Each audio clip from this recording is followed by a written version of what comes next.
Բողոքի հետևյալում է, նրանք ովքեր կազմակերպել են դատախազությունից, այս աբորենի գործողությունները, ինքը ոչ թե մեկ քաղաքական պահանջ է, սա իրավական պահանջ, որովհետև դա աբորինություններ է, հրաժարական և հրաժարական նաև եկեղեցու դեմ Ենիչերների արշավի հրաման տվողի,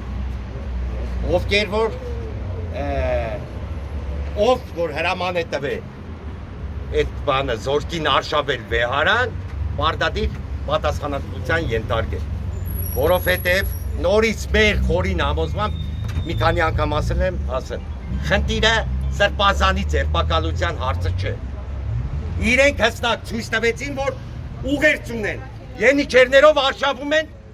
վեհարան, Սուրբ Էջմիածի, սրանից ավել էլ որևէ բան չկա։ Այդ ուղերձը ուղարկել են, մենք հիմա մեր ուղերձն ենք ուղարկել։ Ու հիմա իջնում ենք եկեղեցի, նորից աղոթում ենք ու ինձ թվում է, որ պետք է տեղափոխվենք Էջմիածի։